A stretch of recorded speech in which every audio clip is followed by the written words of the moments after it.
Greetings to all. Hello, Nyack College and youth ministry majors, I assume. My name is Arnie Bueller. I'm a youth pastor at Valley View Alliance Church in Vestal, New York. And welcome to my office. This is where magic happens. Don't mind this very loud mural behind me on the wall. It was not my idea. The youth leader before me was a female, and I don't know what she was thinking, but she decided to put this on the wall. And every day I come in here, I feel like I'm losing man points by having this in my office, but that will soon change. Well, I believe that first, within your setting, or whatever church that you may work at, that you have to look at your specific context. And you have to decide for yourself what works and what doesn't work. For too long we've been trying to follow what other churches may be doing down the road that seems to work, or what a mega church does, like Saddleback, for instance. We read all their books that they write, and then we try to apply that into our context, and then we get just frustrated at that it's not working. It's just it doesn't fit within our context, basically. So you have to use discernment with these things. You have to use a lot of prayer, and just figure out what really reaches your teens, and in a sense write your own book, I guess, of youth ministry that works within your setting, within your area, within your community. Another big factor for youth ministry in the future would be the point of meeting kids where they're at. For example, my students, some of them go down to the local Subway and eat lunch there, and so I try to go down there and hang out. And a great opportunity to just eat with their friends, get to know them, and maybe being a positive influence, a positive adult influence in their life. Because there's so many teenagers out there that don't have that. Parents are not involved with students anymore like they should be, which is another point that the future of youth ministry has to have parents involved in reaching and transforming lives of the students within your ministry context.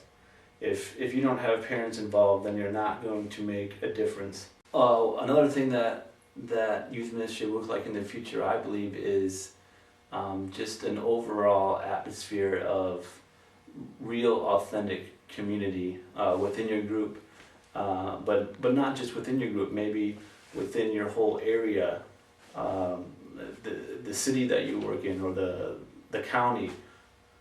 Just teenagers coming together and having this real, authentic community with each other, and real sharing going on between the students and students, between students and leaders, and just, it's not your typical let's get together and have a small group or a Bible study, but it's more of unforced community that takes place naturally. Like for instance, I had a couple of my senior guys come up to me and say, "Hey, we want to meet with you on every Tuesday and have wings." And there's no agenda, there's no, I don't have a lesson planned. I just simply go there and be in the presence of them and listen to what they're saying. They listen to me. We share what's going on in our lives together. They're sharing on both sides, students and myself, and we're just being open and honest with each other. And those times I would not trade for any Sunday school lesson or any or youth group lesson, because I think those are the greatest teaching moments that exist in my ministry now. Another thing that kind of goes along with that is having a missional mindset. Now this doesn't mean to plan more mission trips or to go to the soup kitchen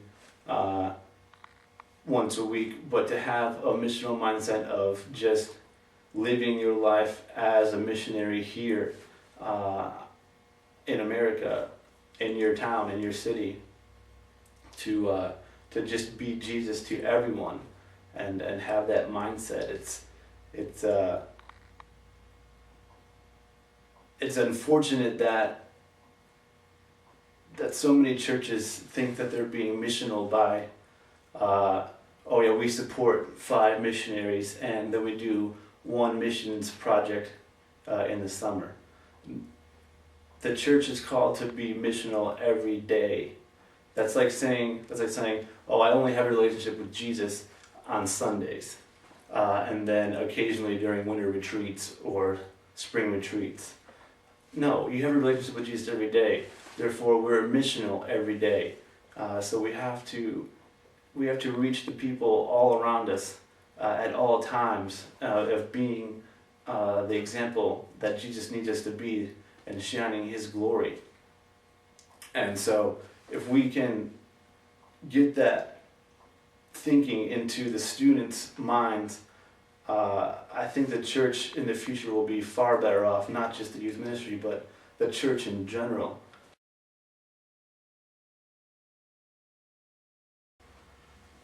I would say the biggest thing with that would be to throw out the assumption